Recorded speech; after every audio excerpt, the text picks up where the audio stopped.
Pharma was a sleep-deprived researcher who overworked himself and died on a couch like a loser. However, he got isekai'd into a fantasy world as a noble with divine powers. But when he opened a clinic to cure people, he ended up rizzing them so bad that they came back hoping to taste his vitamin D. After his death, he awoke in the body of the youngest son of the Dematicis family, which left him confused. However, his maid in this new world, Charlotte, explained that he had been struck by lightning. With this revelation, Pharma figured that overworking himself had gotten him isekai'd behind Truck Kun's back. After helping him remove his bandages, Charlotte noticed strange marks on his arms and panicked. He tried to explain that the marks resulted from being struck by lightning, but she was convinced they were holy marks of the god of medicine and began to pray. Following this, she took him on a tour of the manor, telling him about his family and how they were a house of royal pharmacians and practitioners of divine arts. Assuming his memories had been fried by lightning, Charlotte warned that unless he remembered how to use his divine art, he would be driven out of the estate because the ability to use divine arts was the mark of nobility. Without it, he was nothing but a commoner. After this, Pharma returned to his room, worried that he'd never be able to use his divine arts. However, after creating a mental image of the water molecules, he's able to use water magic. Fascinated by what he'd just done, Pharma went on to create simple substances and compounds by just picturing their chemical structures. However, he erased them when Charlotte entered the room. She took him to the study, and as he flipped through a medical book, he was surprised to learn that the medical knowledge of that world was stuck in the medieval age. Later, he joined the rest of his family for dinner, and while they ate, his father informed him that he would return to learning with his tutor, Eleanor, since he had recovered. Pharma met Eleanor the next day, but the woman was suspicious of him and pointed out that he spoke and acted differently. Thankfully, Pharma convinced her that it was because he was still recovering from the lightning incident. Hearing this, she decided to teach him how to use his divine arts properly. During the lesson, she taught him that each noble had a guardian deity, and that the guardian deity of his family was the Panektheos. As their lesson continued, she took him to a riverbank to practice his divine art, and things got out of control when Pharma tried to make a water spear. Shocked, Eleanor checked the level of his divine power using a divinometer and freaked out when it overloaded. Pharma tried to understand what the big deal was, but she ignored his questions because she noticed the glowing marks on his arms. Like Charlotte, she referred to them as the Panektheos' holy marks, but warned him never to show them to anyone. On their way back to the estate, they stopped to take a break, so Pharma tried to cheer her up by asking her to use her hands as glasses. While doing that, he accidentally activated his divine eye, which allowed him to see that Eleanor had a sprained finger. This only solidified Eleanor's theory that he was the god Panektheos, and as she was freaking out about this, she noticed he didn't have a shadow. Overcome with fear, she screamed and ran off, ignoring Pharma's calls for her to come back. The next day, Bruno informed Pharma that Eleanor had sent a letter, saying she was out with a fever. He also mentioned that she wanted to stop being his tutor and asked Pharma if he knew the reason, to which he answered no, because he didn't know how to explain the events of the previous day without sounding like a complete nutjob. Accepting his answer, Bruno instructed him to take a potion and a letter to Eleanor, but Pharma noticed that the potion was more or less an energy drink, so he made some acetaminophen for her fever and salve for her finger. At Eleanor's home, she approached Pharma wearing a suit of armor because she assumed he was there to silence her. Pharma assured her that he was only there to drop off the medicine and letter from his father, and also gave her the medicine he had made. Immediately, she assumed the medicine was poison and refused to take it, but he convinced her that it wasn't. He also tried to pull a talk no jutsu to convince her to remain his tutor, but the woman wasn't prepared to change her mind. Seeing this, he presented her with a bouquet to thank her for the time she spent being his tutor, and left after promising never to disturb her again. Alone, Eleanor contemplated whether or not to take the medicine Pharma made. She was prepared to toss it in the bin, but changed her mind because Pharma was just a harmless boy, so there wasn't any need for her to be afraid. The next day, she showed up at Pharma House still dressed in her armor and told Pharma that she would continue being his tutor. Pharma asked what she needed the armor for, and she said it was for her protection since he was now one of those overpowered MCs. Grateful, Pharma thanked her for coming back, but she told him that she was the one who was thankful because the medicine he made had worked better than any drug she'd taken before. With that said, she announced that their training arc would take place at an uninhabited island so that his powers would remain a secret. On the island, Eleanor demonstrated the spells and instructed Pharma on what to do. but he still couldn't control his powers. However, she assured him that with time, he'd learn to control his arts and promised to keep teaching him. Later, Pharma sat on the stairs in his family home, taking notes on the diagnosis he had made on some of the staff using his divine eye. While doing this, he learned that when full recovery was possible, the light disappeared, and when it wasn't, the light only dimmed. Following this, he decided to begin his free treatment scheme by making a remedy for Charlotte since he noticed she had dry hands. Using his knowledge and divine arts, he created a moisturizing cream and steroid salve and went to give it to Charlotte. The girl was delighted to receive the medicine and asked if she could share it with her mother and the other servants. Pharma answered that she didn't have to because he had already prepared some things for the staff, which surprised her. After Pharma finished playing the role of Santa Claus, he commented that the reactions of the staff were unexpected. Charlotte explained that it was because they had never received medicine from their masters, which surprised him. He asked why that was, and she said it was because aristocratic pharmacians didn't examine commoners. Even if they did, the commoners were too poor to afford their medicines. Hearing this made Pharma feel sad, so he said that going forward, he wanted to make medicine available to all those who needed it. Days later, when Pharma joined his family for breakfast, his father informed him that Blanche had come down with chickenpox and asked him to stay away from her for the next 3 weeks. However, he hinted that Pharma could see her because he had had chickenpox in the past, and warned him to be careful, as it was possible to get reinfected. Bruno's extensive knowledge about the disease impressed Pharma, as he'd assumed the people of that world had limited knowledge about diseases. After breakfast, Pharma went to the lab to prepare some acyclovir and valacyclovir to treat Blanche. Once the medicine was ready, he snuck into Blanche's room with it, and, after examining her with his divine eye, he convinced her to take the medicine by putting it inside a macaron. After taking the medicine, Blanche asked where he'd gotten it from because their father had said that chickenpox didn't have any medicine. Pharma was caught off guard by her question, but he quickly explained that he'd read about it in a new book and asked her to keep it a secret. The next moment, she began scratching her body, so Pharma told her not to do it, as doing that would spread the virus. Unfamiliar with the word, Blanche asked Pharma for an explanation, so he told her it was an evil spirit that was too small to see. This scared her, but he assured her that there was nothing to fear and promised to stay longer with her. A few days later, while Bruno examined Blanche, he noted that her recovery was quick, and the girl told him it was a secret. Later that day, Pharma made a handheld microscope so he could show Blanche what viruses and bacteria looked like. Just as he finished making the microscope, someone knocked on the door and informed him that his father was requesting his presence. Upon arriving at the study, Bruno told Pharma that their presence was required at the palace because the Empress Elizabeth was sick and needed urgent treatment. Pharma was shocked by his father's statement, but the shock cleared when he noticed his father's cough. He attempted to examine and diagnose him using his divine eye, but Bruno interrupted him, so he decided to leave the examination until after they visited the palace. When they arrived at the palace, they were greeted by Claude, the chief royal physician, who informed Bruno that the Empress's condition had taken a turn for the worse. They were taken to her room, where the other physicians waited, and Pharma watched his father perform some tests on the Empress. After carefully observing the results, Bruno went to speak with Claude and the astronomer, who informed him that the stars weren't aligned properly. This meant that there was no hope for the Empress to survive, so Bruno made a sleeping potion and asked the Empress to inhale it, assuring her that she would be fine.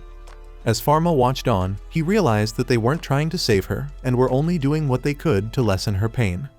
When he overheard Claude send for a priest, he became annoyed, so he used his divine eye to examine the Empress and discovered that her ailment was tuberculosis, or as they liked to call it, the White Death. In his world, it would have been an easy thing to treat, but in this world where medical knowledge was limited, he knew he'd be exposing himself to scrutiny. Just as he contemplated stepping in, the young Prince Louis burst into the room and rushed to his mother's side.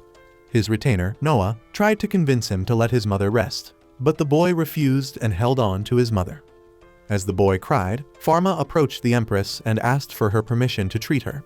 He said there was new medicine for her illness, which shocked everyone and had his father asking if he didn't like his head anymore. When he tried pulling Pharma away, the Empress ordered him to stop and asked Pharma if he was sure the medicine would work.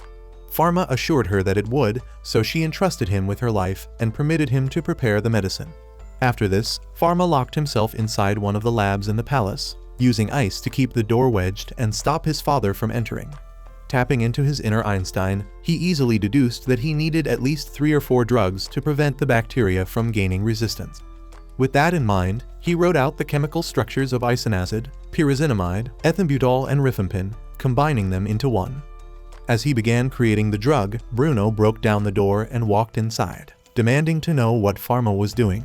Pharma answered that he was preparing the medicine for the Empress, but Bruno told him to stop being stupid. He said the White Death had no cure, surprising Pharma as he hadn't realized Bruno knew the exact cause of Elizabeth's illness. Bruno tried to convince Pharma to abandon his silly idea that he was going to save the Empress, but Pharma swore the medicine existed. He also told Bruno that he needed to take the medicine as well, shocking the man because he thought he had hidden the fact that his cough wasn't normal very well. Pharma then tried to get back to making the drug, but Bruno intervened, destroying the paper with the formula by using his divine arts. Annoyed, Pharma turned to face the man, but he wasn't given the chance to speak, as Bruno had his wand and some ice spike pointed at him. He demanded to know what Pharma was compounding, and when Pharma didn't answer, he assumed it was poison. Immediately, he tried to destroy the substance Pharma had already created, so Pharma stopped him by erecting an ice barrier. Bruno was left stunned once again, and this time he questioned who Pharma was, but Pharma couldn't explain the situation. Curious for answers, Bruno picked up Pharma's medical journal and flipped through it. He asked what they were, and Pharma answered that they were new medicines. He claimed he dreamed of them after getting struck by lightning, which was Cap, and Bruno would have thought so too had he not noticed Pharma's glowing marks. Intrigued, he assumed that the Panic-Theos had granted Pharma his blessing and wondered what in the plot twist was happening. His thoughts were cut off by Pharma, who pleaded with him to administer the drug to the Empress and claim he had compounded it so he could save face amongst the other physicians and pharmacists. Surprisingly, Bruno turned down his offer, saying the medicine one made was theirs to give. He added that since the Empress had staked her life on Pharma's medicine, he too must stake his life on giving it to her since he was the pharmacist. Pharma agreed with his words and dispelled the barrier so he could return to work. As Bruno watched Pharma work, he recalled the times he used to cry when he failed to make a compound as a child, so he asked if he was his son, and Pharma replied that he considered himself to be. A little while later, Pharma returned to the Empress's room with the medicine. Before administering the medicine to the Empress, Pharma pulled out his mini microscope along with the stain of the sample Bruno had taken from her. He asked the Empress to hold it up to her eye and peer through the hole towards some light. When she did that, she was astonished by the sight of the bacteria and handed the device over to Claude to see for himself. As all the court physicians and pharmacists were awed at seeing microorganisms for the first time, the Empress asked what they were. Pharma explained that they were called bacteria and were responsible for her illness. However, he assured her that if she took the medicine properly for half a year, she would recover. Hearing that it would take half a year for the Empress to heal completely, Claude voiced his complaints, but Elizabeth agreed to take the medicine. Pharma poured the medicine into 2 cups, one for the Empress and the other for himself, so he could prove he wasn't trying to isekai the woman. Once the Empress had drunk her own, Pharma addressed the room, saying that with a new medicine in their arsenal, they didn't have to worry about losing people to the White Death again. The people were overjoyed and, like any curious scientist, they began asking Pharma questions about the things they didn't know. That night, as Bruno and Pharma returned home, Bruno couldn't help but observe Pharma. He compared the boy before him with the boy he raised and concluded that they weren't the same people. When they arrived at the estate, Pharma pulled out another batch of medicine and asked Bruno to take it. At first, it seemed like Bruno wouldn't, but after making a long speech about the Panic-Theos and his blessing, he took the medicine. Pharma then asked Bruno to continue guiding him so they could pursue the path of medicine together, and Bruno happily agreed. 3 months passed, and Pharma and Bruno slipped into a comfortable relationship where they shared their knowledge on medicine. Bruno mentioned that the College of Medicine wanted the recipe for the White Death medicine to be made public. However, he made up an excuse as to why it couldn't be done yet. Surprisingly, Pharma told him that he planned to make the recipe public because he believed all useful knowledge ought to be shared with everyone. In doing so, others would share what they knew, and discoveries could be made by combining their knowledge. Bruno pointed out that not everyone would understand things from Pharma's point of view, as both his knowledge and beliefs were from a pharmaceutical perspective. This alone was heresy among the nobles, and they might try to silence him permanently, so he had to be careful. Switching the topic to the Empress's illness, Bruno mentioned that there were rumors that she had been targeted with the White Death. Pharma believed that the rumors were far-fetched because the probability of an infected person falling ill was about 10%. Bruno found this new information shocking, and when he asked Pharma if the Panic-Theos had revealed it to him, he said yes. To avoid further questioning, he excused himself to go see the Empress and yeeted out of the place faster than a guy who was almost caught cheating. When Pharma arrived at the palace, he was met by Noah, who pulled him aside to ask what kind of reward he wanted for treating the Empress. He said the woman was considering rewarding him for saving her life, so he wanted to know what he'd ask for. He assumed Pharma would be interested in wealth, power, territories, or even fame, but Pharma said he wanted to open a pharmacy. Later, while Pharma tended to the Empress, she admitted that while she lay hopelessly on her deathbed 3 months ago, she had fallen into the depths of despair.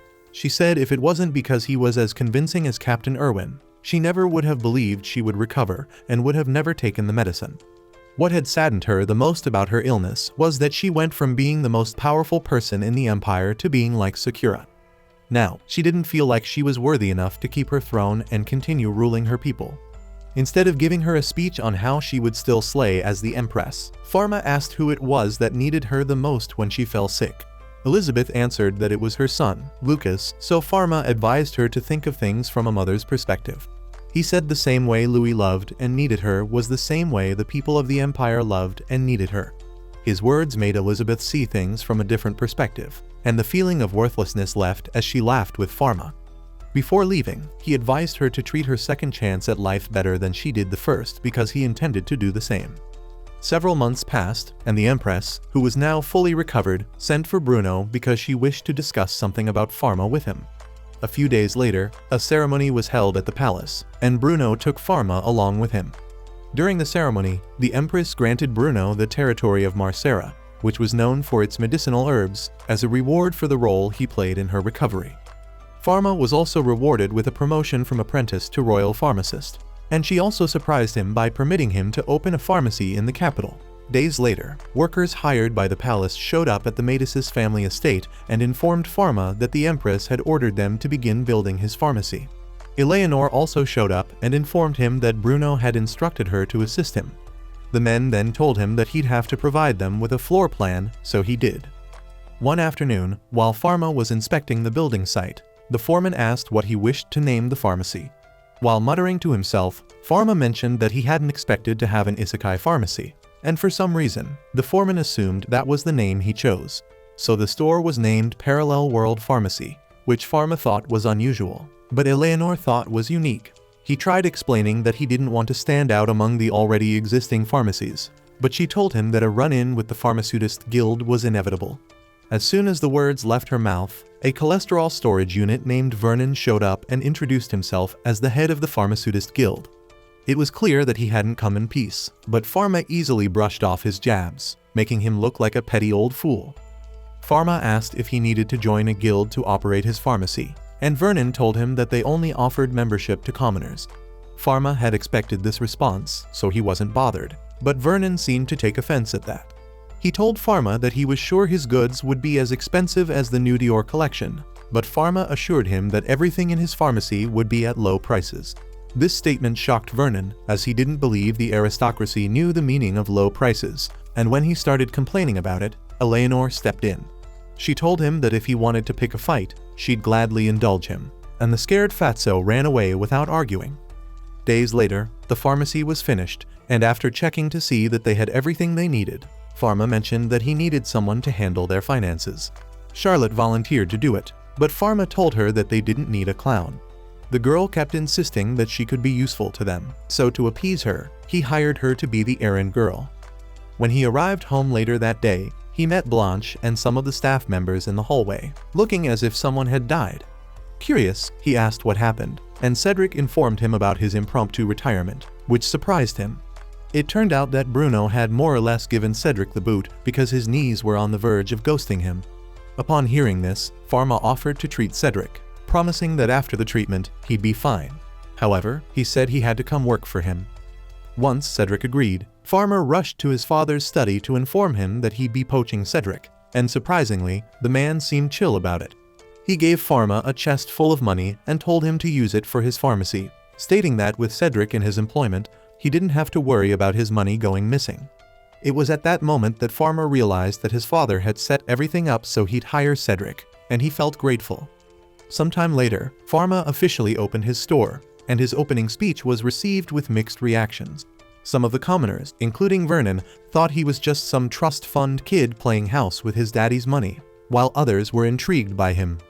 A month later, business wasn't moving as expected, so Pharma wondered out loud how to transform the place from a ghost town to a thriving business. Eleanor assured him that it was normal for new businesses to have a slow start, especially one owned by an aristocrat. She said commoners tended to avoid them like they carried the plague, and the aristocrats preferred to place orders instead of venturing into the stores. During their tea break, Charlotte walked in with the results of the survey she conducted among the commoners to find out why they weren't visiting the store. The most common response was that they found the imperial seal outside the building scary. The second was that most of them were afraid of offending Pharma since they knew nothing about etiquette. The third was about their clothing, as they believed their rags were an inappropriate attire to be worn inside such an establishment. The fourth was about the intimidating-looking guards posted outside the store.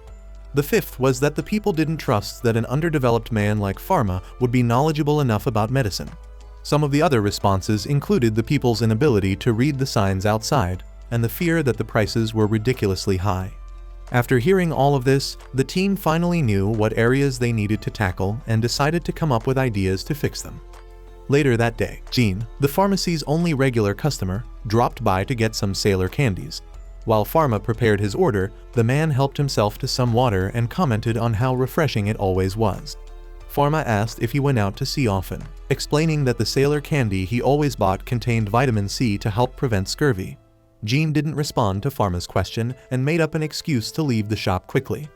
Surprisingly, Pharma didn't think his behavior was unusual and bid him farewell, saying he'd see him again. However, when Pharma stepped outside the pharmacy, he spotted Jean conversing with some men and wondered who they were. Before he could decide whether or not to approach the group, his parents showed up in some very obvious disguises. Pushing aside his embarrassment, Pharma invited them into the store, and as they were talking, his father asked for a tour of the place. Pharma happily agreed to show them around. He took his time to show them each floor and explained what each one housed. After the tour, Bruno commended Pharma, saying he'd established a fine store, which made the boy feel proud of himself. However, his self-esteem receded like your hairline when Bruno asked about customer traffic in the store. Pharma admitted that although some nobles and merchants patronized them, the commoners had refused to even set foot in the store.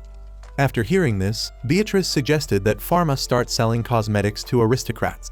She explained that if they became popular among the aristocrats and the commoners found out that the prices were affordable, they would swarm to the store like bees. Pharma considered this suggestion carefully and, after recalling the time in his previous life when he worked with a cosmetics company to test their products and conduct safety evaluations, he decided to do it. Bruno immediately made it known that if Pharma intended to take his mother's advice, he wasn't allowed to deal in white face powder.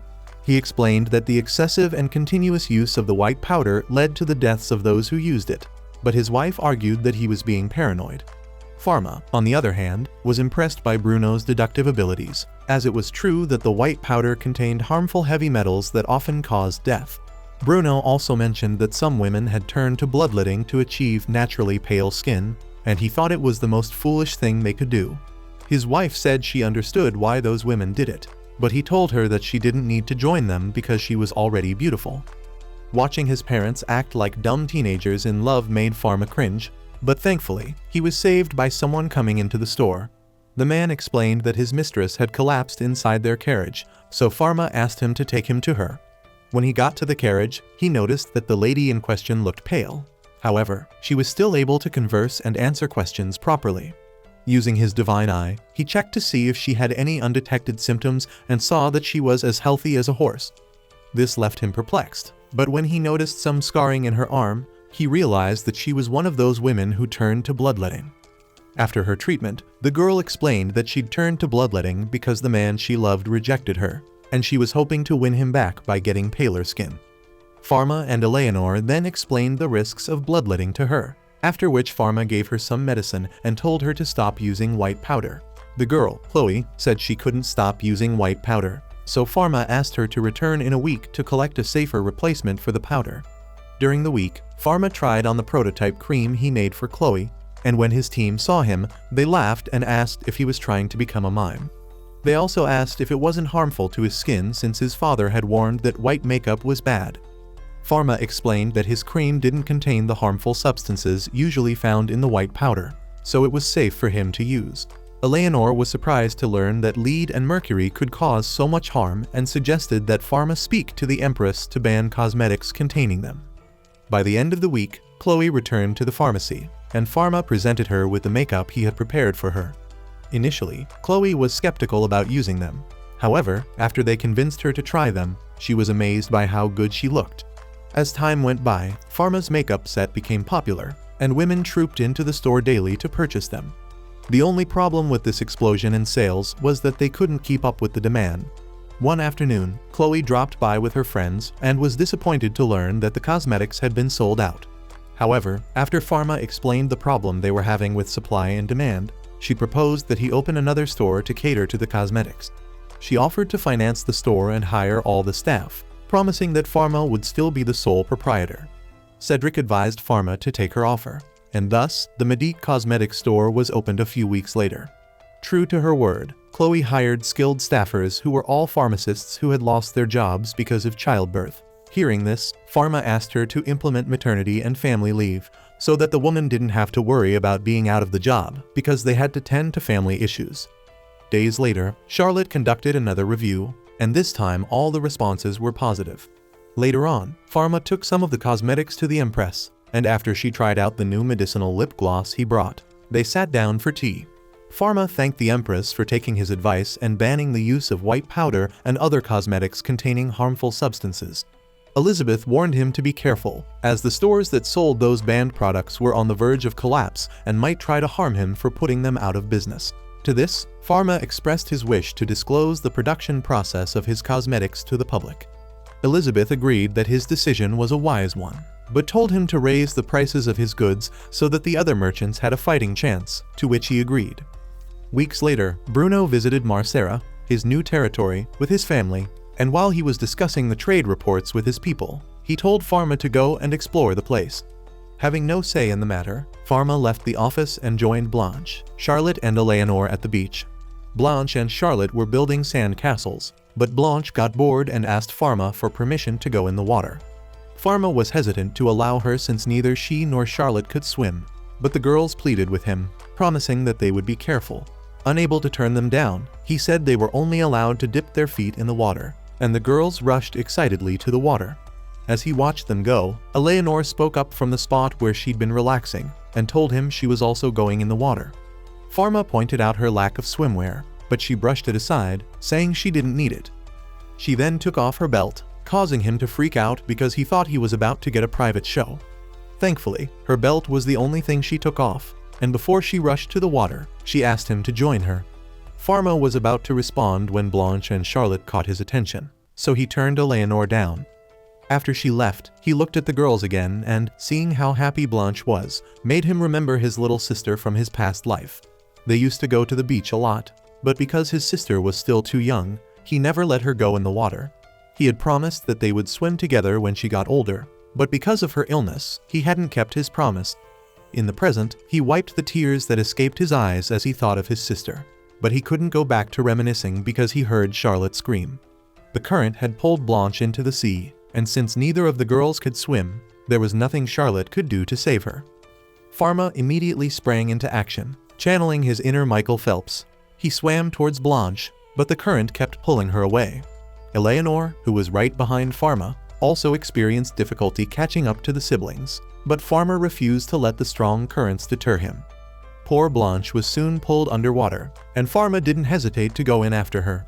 As he desperately tried to reach his drowning sister, he thought of his other sister and how he'd been helpless to save her. He didn't want the same thing to happen to Blanche, so he kept fighting against the current to get to her. Sadly, they were too strong and all he could do was scream her name. Suddenly, his marks glowed, and a bright light shot out of the water where he was, shocking Charlotte, who was on the beach. The next moment, all the water in the area where Pharma was disappeared, and he found himself on the dry ocean floor. Eleanor and Blanche were also in that area, but Eleanor was the only one who regained consciousness, and when she saw what had happened, she became shocked. Initially, she assumed that Pharma was using his divine art to hold the water back. But after observing the place thoroughly, she noted that the sand was completely dry. By the time they got to shore, Blanche had regained consciousness, and she cried as Pharma held her. Eleanor asked what the nature of the power he'd used was, and he said it was probably a negative attribute divine art. Eleanor told him it wasn't, explaining that a negative attribute decreased the amount of a substance, but what he'd done was remove all the water from the area they were in. Her words shocked him, but there was nothing he could do to disprove her, and when he noticed Charlotte looking at him with fear, he realized that he had exposed himself. Just then, Eleanor commented on how incredible what he'd done was and said that he did an amazing job saving Blanche. Hearing this filled him with relief because even though he couldn't save his sister in his past life, he'd done so in his new life. That night, he sat in bed thinking about the incident and realized that if he'd been careless, he could have hurt Eleanor and Blanche. Just then, Charlotte came to check if he needed anything before turning in for the night, and he told her that he didn't. The girl then turned to leave, but stopped to look at him again and brought up the incident. Pharma apologized for scaring her, but she asked if he'd replaced his brain with seawater, and said that what he'd done was the most heroic thing she'd ever witnessed. She then apologized for not going after Blanche when the currents carried her away, but Pharma told her that she'd done nothing wrong. He said he was glad that she remained on the shore because if anything had happened to her, he wouldn't have forgiven himself, as he considered her to be as important as family. Hearing this Dominic Toretto wannabe say these words to her made Charlotte happy, and she thanked him with tears streaming down her face. Meanwhile, the reports of what Pharma did on the beach reached the temple, and Salomon, the head inquisitor, ordered that he be found so they could eliminate him. Days later, after Pharma returned to the capital and reopened his pharmacy, he talked to Eleanor about how packed the place was. They were in the middle of their discussion when he noticed two cloaked individuals standing at the corner of the room. Believing them to be new customers, Pharma approached them to see if he could assist them with anything, but they glared at him and walked away without saying anything. The next morning, after the guards changed shifts, a blindfolded horse pulling a cart full of sediment charged and crashed into the pharmacy. The incident was immediately reported to Bruno and Pharma, and Bruno ordered that an investigation be carried out. When he asked Pharma if he had any suspects in mind, Pharma's mind immediately went to Vernon and the priests. However, since he didn't have concrete evidence, he decided against telling his father. Later, when he arrived at the pharmacy, he saw the workers trying to clear the place and rushed to ask Cedric for an update. The two then walked inside together, and Cedric used his divine art to purify the place, but said they still had to manually remove all the sediment. While they were discussing, Jean showed up with tattooed Giga Chads, and after he said they had come to help with the cleanup, Pharma expressed his gratitude to them. As the men went to start working, some members of the community came to lend a hand, and Pharma thanked all of them from the bottom of his heart. While the cleaning was ongoing, a woman rushed into the premises and asked Pharma to come and help her father, who had suddenly fainted.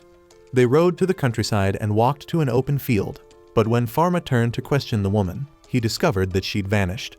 The next moment, he was approached by the temple priests and Salomon, who asked if he was the one who erased the sea in Marcera. When Pharma failed to answer, Salomon revealed that they were inquisitors from the Holy Kingdom. This made Pharma recall the day Eleanor taught him about the temple and its significance.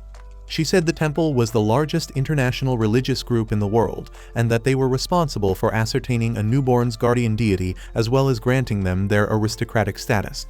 They were also responsible for selecting each nation's ruler and providing them with their wands and crowns. She also talked about the office of the Inquisition, saying they were a group of ruthless elites charged with eliminating evil spirits and heretics who abuse their divine arts for personal gain. Back in the present, Salomon introduced himself to Pharma and asked him to step back. To avoid trouble, Pharma did as he was asked, and the priests attempted to trap him in a binding circle. To their surprise, it didn't work, and Pharma said it was because he wasn't an evil spirit, but they refused to believe him. One of the priests attacked him with divine fire, hoping to make him reveal his true form, but Pharma countered the attack by creating a nitrogen barrier and removing the oxygen to extinguish the fire. Another priest attacked him with ice, but Pharma proved he was the plot by eliminating the water. Shocked, Salomon ordered that they forget about capturing Pharma alive and annihilate him right there. Following his command, the priests attacked Pharma at the same time, but the homeboy protected himself with an ice barrier. Realizing that they wouldn't back down or listen to reason, he decided to show them a glimpse of what he could do.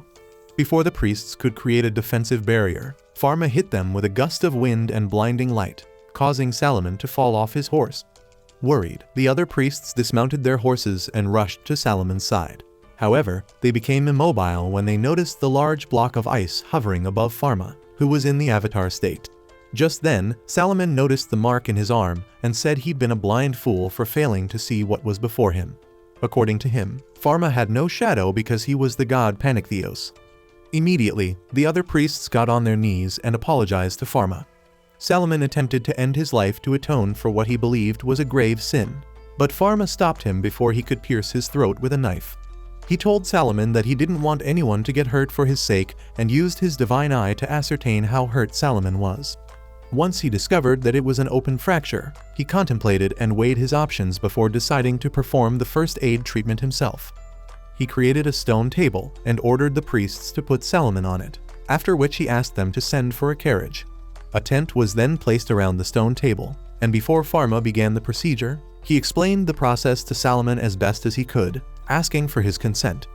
Once Salomon gave it, Pharma got to work by first performing a spinal tap to eliminate the pain and using a chunk of ice to confirm that it worked. Salomon was amazed by this and wondered if it was one of the guardian deity's miraculous feats. Ignoring his words and misconceptions, Pharma continued with the treatment, and when he finished, he went outside to inform the other priests. He told them that Salomon's life was no longer in danger and asked them to take him to the temple. The grateful priests asked how they could repay him, and Pharma told them to keep what they had witnessed a secret. Months later, Salomon, who was now the new bishop of the temple in the city, paid a surprise visit to the pharmacy. He came bearing gifts, and after giving Eleanor and Charlotte a box of treats, he turned his attention to Pharma. He thanked the young proprietor for saving his life and apologized for all the trouble he caused by going after him. He then revealed that to ensure that he could be in service to Pharma, he underwent countless procedures and backed the bishop. He also revealed that he'd stopped the rumors about the shadowless heretic boy in the capital. Changing the topic, Pharma asked why he came with more guards than he needed, and Salomon asked him to give him some of his time. To accommodate the bishop, the pharmacy was closed early for lunch, and Salomon presented Pharma with a wand which had been kept in the temple for years. He said its name was Panek Rabdos, and Pharma asked if it was okay for him to have it. Salomon assured him that he could and encouraged him to pick it up, so Pharma did. The next moment, the wand glowed, and Salomon happily announced that the wand had acknowledged Pharma. Eleanor was so entranced by the glowing wand, and when Pharma noticed, he asked if she wanted to hold it, to which she responded yes. However, when he tried to hand it to her, the wand fell through her hands like they weren't there. Salomon then explained that the wand was not of their world, and that only guardian deities could wield it. This made Eleanor start teasing Pharma, but he told her to cut it out, as he wasn't a god. Just then, he noticed something and asked Salomon if the wand could float, and Salomon told him that it could. Intrigued, Pharma tried it, and when he sat on it, Eleanor told him that he looked like he was ready for a game of Quidditch. A little while later, Salomon bid Pharma farewell, but before leaving, he gave Pharma a talisman which suppressed divine power, and Pharma was happy to finally have a shadow. After Salomon took his leave, Pharma joined Charlotte and Blanche, and the trio went shopping in the city. As they walked around, Pharma overheard a woman inquiring about the medicines he made from another store. The storekeeper told her that they didn't sell Pharma's products because his store was heretical, and the guild forbade them from doing business with him. Pharma thought it was wrong of the guild to restrict its members and tried to think of a way to help the commoners. The next day, he talked to Eleanor about establishing another guild to help the commoners sell his products without issues. She said that, according to regulations, 2 stores were enough to create a guild, so he said he'd start with the pharmacy and the cosmetic store. He asked Cedric to help with the paperwork and said he couldn't wait to have partners so that his workload would be reduced. The next day, the Pharmacist Guild held a meeting, and Vernon didn't try hiding the fact that he was angry that Pharma's pharmacy was thriving. His words made some of the guild members whisper amongst themselves, saying he was responsible for the cart attack. Unaware of this, Vernon continued complaining about how Pharma had taken all their customers, but urged his members to be steadfast and continue holding on. According to him, Pharma's sinister plot would soon unfold, and then everyone would know he was nothing but a con artist. All the other guild members clapped and cheered him on after his speech, but Pierre remained quiet. Later that day, Pierre took his daughter to a clinic, but nobody answered the door, no matter how hard he knocked. Pharma happened to pass by at that moment, and he informed Pierre that the clinic was closed until the following week. Seeing how desperate and worried Pierre was, Pharma offered to examine his daughter and invited him to his pharmacy. Pierre thought of declining his offer, but one look at his sick daughter and he changed his mind. Charlotte went ahead to prepare the things Pharma would need while Pharma led Pierre to the pharmacy. When they arrived, Pharma took him to the back entrance, and Pierre assumed it was because he was a commoner. When they got inside, Pharma instructed Pierre to lay his daughter on the examination table. He then proceeded to hand the man a face mask, explaining that it was to prevent the infection from spreading. This made Pierre realize that Pharma had taken them through the back entrance because he didn't want to risk spreading the disease to the other customers. As Pierre watched Pharma work, he was in awe, as he'd never seen someone so meticulous and skilled. After examining the girl the normal way, Pharma used his divine eye to confirm his diagnosis that she had influenza. Since the people of that world were unfamiliar with the term, Pharma simplified it by saying she had a cold. Pierre found it impossible to believe that a simple cold had given his daughter such a high fever, but Pharma explained why that was. He also explained how to take the medicine and allowed the girl to sleep in the clinic so he could monitor her fever. At night, Pharma escorted Pierre and his daughter outside and told Pierre that if her condition should worsen, he should inform the guards. Pierre was surprised that Pharma was willing to see a patient during the night, and he explained that he didn't mind helping those who needed him. At the gate, Pierre asked what his bill was and received another shock when Pharma told him what it was. He asked why it was so low, and Pharma revealed that he had set it that way because he wanted to ensure that children received the treatment they needed. Later that night, while Pierre was working on some medicines, his wife came to him and informed him that their daughter was sleeping. When she mentioned that the medicine worked like a charm, Pierre revealed that he'd gotten it from the parallel world pharmacy. The woman was surprised that he'd disobeyed the guild and gone there, but Pierre said he'd done it because he couldn't sit back and watch their daughter die. He then began singing Pharma's praises, telling his wife how skilled and unique the young pharmacist was. He said if he could incorporate a fraction of what Pharma knew into his business, he would thrive, but acknowledged that going against the guild would put him out of business. Feeling her husband's frustration, the woman asked him not to make any rash decisions, as they still had a lot of debts to pay, and Pierre assured her that he knew what was at stake. However, he couldn't help but cry and lament the fact that following the guild's rules meant that if she or their daughter fell seriously sick, he wouldn't be able to do anything for them. During the next guild meeting, Vernon continued with his verbal vendetta against the parallel world pharmacy, proving that he was the biggest hater to walk the earth.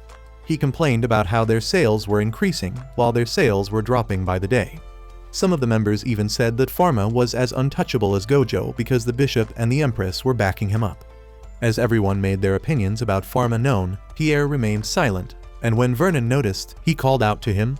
Pierre was hesitant to say anything, but Vernon insisted that he wanted to know his opinion, so he opened up. He asked if any of them had ever set foot inside Pharma's establishment, and they answered that they hadn't. He told them to consider doing so because it would help them understand why Pharma was thriving and they were failing. He revealed that he'd taken his daughter there to get treated and told them about how Pharma treated everyone equally. Vernon wasted no time telling Pierre that he was falling for Pharma's twisted propaganda, but Pierre swore that Pharma had no hidden agenda. Still, Vernon argued that all aristocrats were the same heartless and selfish, and said that they treated commoners worse than the way Frieza treated Saiyans. Vernon then mentioned that the nobles refused to help him in his time of need, revealing that his hatred for them was because they let his son die. As far as he was concerned, all nobles were cut from the same cloth and sooner or later, Pharma would follow in their footsteps. He said that unless they got rid of Pharma and his establishments, they wouldn't have anything left to their names. Pierre didn't agree with his views and tried to convince the guild members to join hands with Pharma instead of fighting him. Vernon interpreted his words as if he were going against them, so he branded Pierre a traitor and told him to leave the guild. As a result of getting kicked out of the guild, Pierre's shop was smashed up, and all his goods were taken. As he sat in front of his store, mourning his loss, Pharma and Charlotte walked by. He sympathized with Pierre over the loss of his license and goods, and Pierre shared his plans to move to another country to restart his business. It turned out that the only way commoners could run their businesses was if they were part of a guild, and since the Pharmaceutists Guild had expelled him, he had to leave. After hearing this, Pharma asked Pierre if he'd like to join his guild because the Empress had permitted him to start one. Pierre became emotional after hearing this, and he thanked Pharma for giving him another opportunity. Sometime later, Pierre reopened his store and was surprised to see how many people showed up because they had heard he was partnered with Pharma. Pierre was overjoyed and happily welcomed everyone to the grand reopening of his pharmacy. Days later, Bruno dreamed of the past when his friend and fellow pharmacist, Camus, was found guilty of being a heretic by the Inquisitors. Before he was taken away, Bruno spoke to him, asking why he'd conducted gruesome experiments on humans. Camus wasn't remorseful about what he'd done, and he even defended his actions, saying that for as many people who died, more were born in their place. Bruno was appalled by the man before him, but Camus promised that he would one day come to understand why he did what he did. Bruno awoke with a start, and as he sat up in bed, he kept repeating the same question why. Later that day, while the Medici family was in the dining room, Simon came in with a letter from Pal, and after Bruno read it, he asked Pharma to come meet him in the study later. As per Bruno's request, Pharma met him in the study, and Bruno informed him that the annual fair was to take place the following month. He said that merchants from all over the world gathered at the Imperial City for the month-long affair to sell their goods. However, this year, they had to tread with caution because of the disease Pal mentioned in his letter. It so happened that an epidemic broke out on the small island of Pont, which was a colony of the neighboring Netherland Kingdom. According to Pal's letter, about 1,000 people died from the deadly disease, and they were yet to determine the source or find a cure. A group of researchers at Pal's university took back some samples to study them, but 2 of the researchers died while studying them. Bruno said that the deaths of the colonists ended the epidemic. However, merchant ships from the Netherland Kingdom containing goods from Pont Island were headed there. If they were allowed to offload their possibly contaminated cargo at Marcera, Bruno feared that the disease might make its way to the Empire. Understanding his father's fears, Pharma asked if the samples taken from the island or the remains of the dead researchers were still available. Bruno informed him that everything had been incinerated to prevent further contamination, and Pharma agreed that it was for the best. However, he couldn't shake the feeling that something was wrong, and when Bruno explained how the researchers had fallen ill and died, he became even more worried. He asked Bruno to tell him everything Pell said in his letter concerning the disease, and Bruno confirmed that sketches of the sample were taken after they were observed under a microscope. Feeling hopeful, Pharma told Bruno to ask Pal to send copies of the sketches to him. Meanwhile, at the palace, the Empress was in a meeting with her advisors, and they informed her that the number of deaths from diseases had reduced by 20% over the past year. Credit was given to Pharma's pharmacy and his compounding pharmacy guild, and Elizabeth said she ought to reward Pharma for it. She suggested making him an archduke, but her advisors told her that he was still too young to hold that position. It was then agreed that Pharma's reward would be decided on a later date, and they returned to their meeting. While her advisors discussed, Elizabeth told herself that Pharma wasn't an ordinary boy. She was sure he was possessed by a powerful being and vowed to find a way to support him so that his work wouldn't be affected. Later at the pharmacy, Pharma told Eleanor about what he'd learned that morning from Bruno. They were still discussing it when Charlotte arrived with a message from Pal. One look at the sketches and Pharma confirmed his fears the unknown disease was the Black Death. Following this discovery, Pharma made preparations to detect and contain the disease before it had the chance to spread. He sent people to Marcera with strict instructions on how to handle those coming into the port. After the people left, he and Eleanor went to speak with Bruno to ask for assistance. He told Bruno about his findings, and not surprisingly, the man had already deduced that it was the Black Plague. According to the history books, the last plague happened 210 years ago, and the fatalities were high. Bruno expressed his worry about the contaminated cargo coming from Pont Island, but Pharma told him to relax. He said he'd sent word to the acting governor to set up quarantine stations at the port. Eleanor added that they had also sent some of her students who they had taught some inspection methods to go to Marcera to assist them. All that was left was for them to take precautions in the capital, but Bruno still feared that they couldn't save the people if the disease broke out.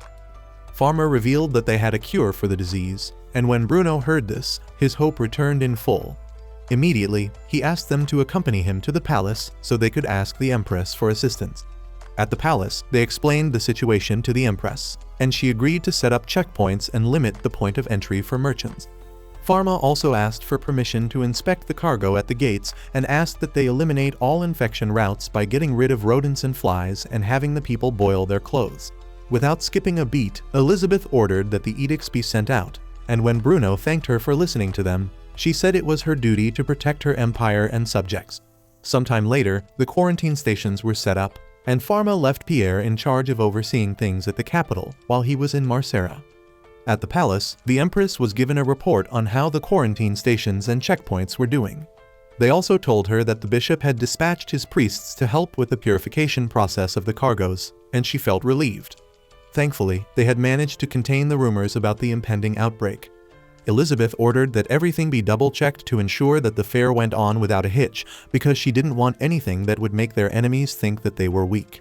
When it was time for Pharma and Eleanor to head to Marcera, Pharma admitted to himself that he was afraid he couldn't stop the outbreak. Eleanor noticed he looked worried, so she placed her hand on his shoulder and told him not to worry. Meanwhile, a hooded figure walked out of a building where some priests lay unconscious, and as he walked around the city, he let out a maniacal laugh. By the time Pharma and Eleanor arrived at Marcera, Pharma was once again troubled, but he pushed his worries aside and told Eleanor to get ready for work. After changing into their protective gear, they met Eleanor's students, who gave them the cargo manifests and crew health check results of all the ships anchored at sea. They informed them that the ships which passed the inspection had had their cargoes purified before they were unloaded. They also put those they suspected to be infected under quarantine and continued to monitor them. Pharma thanked them for the work they had done so far and said that he and Eleanor would take over inspecting the remaining ships. On the first ship, the captain complained about the long wait, and Pharma apologized for the inconvenience but explained that it was necessary. He then asked to see the ship's doctor, and when the man came, he provided Pharma with a detailed report on the ship. To be on the safe side, Pharma asked a few questions about the things in the report before going ahead with the inspection. He and Eleanor took their time to carefully inspect and examine the ship and its crew, and were relieved to find nothing out of the ordinary. After giving them the go-ahead to dock at the port, Pharma provided the doctor with a prescription paper for all the crew members. He explained to the confused man that some of the crew members were exhibiting symptoms of scurvy and told him to present the prescription at the port to get the required medication to treat them. As they headed to the next ship, Eleanor expressed relief at not finding any infected people on the ship. She was still talking about it when an apple landed in the water next to their boat, resulting in a splash. Immediately, she looked up at the culprit and asked if his name was Ryak, but the angry man ignored her and complained about them making him wait. He said he was losing money by the hour, and if he didn't offload his cargo soon, they would all go bad. While he was making his complaints, the captain of the other ship also started complaining. Soon, both men began insulting each other and arguing over who deserved to be attended to first. Tired of listening to them argue like a pair of overbearing kids, Eleanor decided to resolve the issue with her wand. However, before she could make her move, another ship fired warning shots, shocking everyone. The culprit was the Empire's Scarlet Fleet, and when Pharma took a closer look at their captain, he realized it was Old Man Jean, the regular at their store. Jean threatened to throw the arguing merchants overboard if they shut their pie holes up and wait for Pharma to do his job, and they immediately complied. When Pharma and Eleanor boarded Jean's ship, they thanked him for handling the issue, and he assured them that it wasn't a big deal. He then asked Pharma how long his store would be closed because he missed going to the place and wanted to order a large batch of sailors' candy for his men. Pharma told him they would reopen once all the inspections were finished and the Empire wasn't in danger anymore. Later, after the ship inspections were concluded, Pharma and Eleanor joined the rest of their team at the quarantine stations. Eleanor commended them for a job well done and urged them to continue working hard to prevent an outbreak. She also expressed her gratitude to Pharma for deducing what the problem was and swinging into action to prevent the spread. And as she was still speaking, Adam came in. He informed them that multiple people in a small fishing village to the west of Marcera had died after developing high fevers. It so happened that one of the ships that arrived a few days earlier felt the procedures at Marcera's port were too long and decided to go to the fishing village to offload their cargo. According to Adam, the ship had already departed, but the situation at the village had taken a turn for the worse. Pharma announced that he would head to the village and asked that his protective web be brought to him. Eleanor tried to convince him not to go, but Pharma insisted that he had to go. He charged Eleanor with taking care of things while he was away and assured her that she'd do a good job. He then got on his wand and flew off towards the village while wondering how the infection spread. He deduced that it was the rats hiding inside the cargo and made a mental note to find the ship later and purify it to prevent further infections. Since he was distracted, He nearly ran into a bird, and after avoiding it, he almost hit a tree. However, to his surprise, he passed through the tree like a ghost. This made him recall what Solomon said about the wand having special abilities. When he finally arrived at the village, he met some people trying to leave, so he floated down and tried to talk them out of it. The people refused to see reason because they were terrified, and they even accused him of being responsible for the unexpected deaths. According to them, an evil spirit had placed a curse on them, and as far as they were concerned, Pharma was that evil spirit. Since they refused to listen to reason, Pharma exercised his power by erecting an ice barrier around the village. This shut them up, and they finally listened to what he was trying to tell them from the moment he arrived. He told them that those who had died and those who were sick were suffering from the Black Death, and unless he treated them, the infection would spread. After they let him inside, Pharma divided the village into 3 sections: those seriously ill, those slightly sick, and those who weren't infected. Meanwhile, Jean and his men found the missing ship, but unfortunately, everyone on board was dead. Having no choice, he ordered his men to sink the ship so that what was left of the disease they carried would end up at the bottom of the sea. Back in the fishing village, Pharma worked together with the pharmacists to administer medicine to those who were slightly sick. When they were finished, the people thanked him and asked him to let them join him in treating those who were seriously sick, but Pharma refused. In the capital, at the Imperial School of Pharmacy, Professor Casper tried to offer assistance to her fellow professors, but they turned her down. They didn't want anything to do with her since she was close to retirement, and they didn't think her research on molds was important. Already used to their hostility, Casper returned to her lab to continue her research. Her assistant complained about the ill treatment she received from her colleagues, but Casper assured her that she was fine. Just then, someone knocked on the door and informed her that her presence was needed in the president's office. Back in the fishing village, when Pharma went to tend to the sick people, the priests who were with them tried to make him leave, but one of them recognized him from the time Solomon wanted to capture him. He assured the others that they were in good hands and asked them to do everything Pharma asked. Grateful for their help, Pharma used his divine eye to examine the patients and learned that one of the patients had passed on. One had a mild common cold, and the others were infected with the Black Death. After administering drugs to the patient with a cold, he told him he was free to join the other slightly affected patients down in the village. However, he instructed him to change his clothes and asked that he remain isolated for a short period. He then had the priests administer the drugs to the remaining patients, and while they did that, he used his divine art and his wand to increase the drug's effectiveness. When they finished, he tasked the priests with finding the people who brought the illness to the village. He instructed them to burn whatever cargo they had left and administer medicine to those who were infected. Meanwhile, in the capital, Casper stood before Bruno in his office, and she wasn't sure why he'd summoned her. She was a bit nervous. Bruno told her it was concerning her research, and the woman immediately assumed he was pulling the plug on her research funding.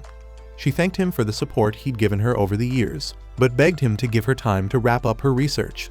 Realizing that the woman had misunderstood him, Bruno cut her short and assured her that she wasn't getting fired.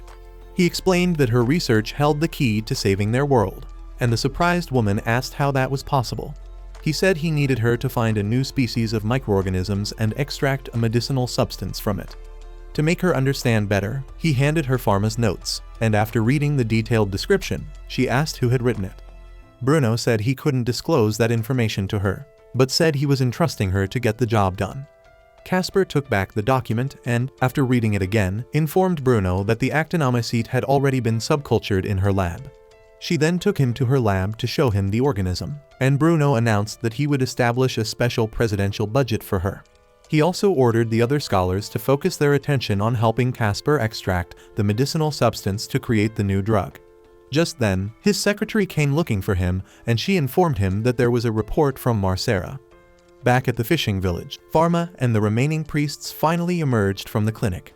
The villagers asked how the patients were, and Pharma answered that although some of the patients died, they still managed to save a good number of them. He also told them that even though the crisis had been averted, they still needed to be cautious and advised them not to venture out of the village for the next 2 weeks.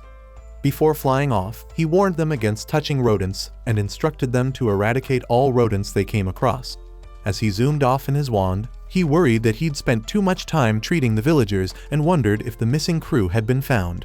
Just then, he noticed smoke rising in the air and flew in that direction to investigate the cause. Fortunately, it was the priests he'd sent to track down the crew, and they were in the middle of burning the cargo they seized from the men. They told Pharma that the men they had caught had been left behind because they were too sick to keep up. After hearing this, Pharma began questioning the men and asking how many carts and cargo they had brought ashore. The men didn't want to answer, so Pharma let them know that they were dying and said if they wanted to get treatment, they had to answer all his questions. This seemed to do the trick because the men started talking and spilled the tea about where their crew was. They told him that they had 4 carts and said that one of those carts contained animals. Immediately, Pharma asked what kind of animals, and they revealed that they were white squirrels from Pont Island. Shocked by the revelation, asked how many of their friends were headed for the capital. One of the men said 24 workers and 5 holy knights, which sounded strange to him since he didn't know what a holy knight was. The priests explained that holy knights were combat-specialized divine art users who usually worked for an important noble or answered directly to the royal family. This made Pharma question all that he knew, and he wondered if Bruno had been right about someone trying to harm the Empress. His thoughts were interrupted by the men who pleaded with him to give them the medicine. The priests didn't want to do it, but Pharma told them that it didn't matter what they had done and said that he would always offer medicine to those who needed it. However, he instructed them to turn the men over to the authorities after they recovered. Meanwhile, at the capital, Bruno informed the Empress about what had happened in the fishing village. He told her that Pharma was handling the situation in the village, but said that his sources confirmed that the missing crew were on their way to the capital. She immediately ordered that security be strengthened at the gates, emphasizing that Gate 6 be given special attention since it faced the direction of Marcera. The next day, an infected sample was brought to Pierre, and once he discovered it, he instructed his people to go and quarantine the infected people. When they arrived at the gate, there was an explosion, and the guards tried to keep the holy knights from entering the city. Unfortunately, the knights pushed their way inside and released the squirrels, using divine wind art to scatter them around. The wind destroyed the quarantine tents, but thankfully, none of the pharmaceutists were harmed. After Pierre crawled out from underneath the tent, he asked what had happened. His people explained what happened, and the moment he heard about the squirrels, he panicked. He told them that they needed to capture the squirrels and rushed to tell the guards to sound the alarms so that people knew to lock up their homes and businesses. As the bells rang out loud, the people had mixed reactions, but the cloaked man remained calm. A guard immediately rushed into the meeting room to inform the Empress that they were under attack by knights from the Netherland Kingdom. She asked how many people were on the Netherlands side, and the guard replied that they were only 5. Upon hearing this, the woman asked why they were panicking like a bunch of school kids and ordered that they take care of the enemy immediately. Just then, Bruno spoke up and asked them to consider that the enemy was on a mission to infect the people of the Empire. He assured the Empress that she need not fear getting infected because he'd provide her with the new drugs for the Black Death. The woman was grateful to him. However, something didn't sit right with her, so she asked why the Netherland Kingdom would want to attack them. Voicing his opinion, Bruno said he was sure it was the doing of Camus, the pharmacist who had his divine art sealed away and was cast out as a commoner after it was discovered that he performed gruesome tests on humans. At the same time, the guards engaged the Holy Knights in battle, but the knights proved to be stronger. Fortunately, Solomon showed up and captured them using his divine art, after which he sealed away their divine art. Elsewhere, a worried Charlotte had just asked Cedric what they should do when an explosion occurred nearby. Charlotte wondered if people were hurt in the explosion and pointed out that it had occurred near the pharmacy. Cedric realized that she wanted to head over there, so he told her not to, as Pharma would be sad if she got hurt. Feeling helpless, she turned to look at the rising smoke and was filled with hope when she noticed Pharma had returned. Speaking of Pharma, the boy landed on the bell tower and did a quick sweep of the city using his divine eye. He discovered that infections had taken root in people and became worried when he noticed the flying squirrel that the knights had released. However, instead of chasing after the rodent, he chose to head to the gate where the knights had been captured. On his way there, he spotted Bruno, so he went down to speak with him. After talking about Marcera, the two approached the guards who were questioning one of the captured knights. The guards asked why they had released the Black Death in the Empire, even though it bordered their kingdom. Surprisingly, the knight had no idea what they were talking about and explained that they only did what Camus ordered them to do. He said Camus was holding the populace hostage, and another knight backed him up, saying Camus had the power to isekai thousands of people in the blink of an eye. The blonde-haired knight then said that Camus was possessed by an evil spirit. Bruno arrived in time to catch the tail end of what they were saying, and once he confirmed that it was truly Camus behind the attacks, he became angry. Sadly, the knights died after succumbing to their injuries, so Bruno ordered that they be buried. A little while later, the bells stopped ringing, so Charlotte rushed off to check on the pharmacy before Cedric could stop her. At the gate, Pharma stood watching the remains of the knights getting burned when he suddenly felt a sinister presence. Immediately, he turned to find the source using his divine eye and was shocked to see Camus standing on the roof of the pharmacy. Bruno noticed his troubled look and asked if everything was fine, but Pharma just ran off, saying he needed to check on his pharmacy. As Bruno watched him rush off, he suddenly turned around and ordered that the bells be started up again. He told himself that he needed to find Camus and strike him down before it was too late. Meanwhile, Charlotte arrived at the pharmacy, and when she saw that the windows on the 4th floor were open, she assumed that Pharma was inside. Cedric arrived just as the bells started ringing again, and the two wondered if another enemy had shown up. Choosing not to worry about that for the moment, Charlotte suggested they go inside, so Cedric unlocked the door. However, as Charlotte rushed inside, it suddenly dawned on him that something was wrong. He called out to Charlotte to wait for him, but the girl was too fast for her good and rushed to Pharma's lab. When she got there and didn't find anyone, she became confused, but instead of leaving, she decided to go close the window. Cedric came in before she could do that, and as he began scolding her for rushing off, he was stabbed by Camus. Charlotte became frozen with fear and didn't try to run as Camus approached her. Pharma arrived shortly after, and when he noticed that Camus was in his lab, he wondered what business he had there. Bruno arrived before he could rush inside, so they decided to go in together. Upon reaching the lab, they found Camus standing in a corner while Charlotte and Cedric were on the floor where he'd left them. Camus commented that he could sense a powerful light, but before he could do anything, Bruno attacked him. Pharma rushed to check on Cedric and Charlotte and discovered that they had been stabbed with a poison knife. While Bruno fought Camus, Pharma tried to determine which poison was used on his friends, and he soon discovered that it was more than one. Bruno was soon overpowered by Camus, and the evil spirit turned its attention to Pharma. As he approached him, he grabbed a jar of poison and began spewing a lot of rubbish about the beauty of life and whatnot. Eventually, he attempted to attack Pharma with the poison, but Pharma eliminated it. He then stood up and angrily told Camus that he was incurable, and Camus asked what he intended to do about it. In response, Pharma punched him in the face, and Camus angrily asked why he couldn't see and appreciate his ideas. He said Pharma was like him and said they were the only ones who could appreciate the truth of the world. The next moment, he tossed 2 jars of poison at Pharma, but the boy eliminated them. Annoyed that he failed again, he taunted Pharma, saying that he would end up like him because people would never understand or appreciate him. Pharma said he didn't care about that because all he wanted to do with his power was heal people. He then channeled more energy into his fist and punched Camus out of the building and into the courtyard. As Camus lay on the ground, Pharma jumped out of the window and stabbed him with his wand.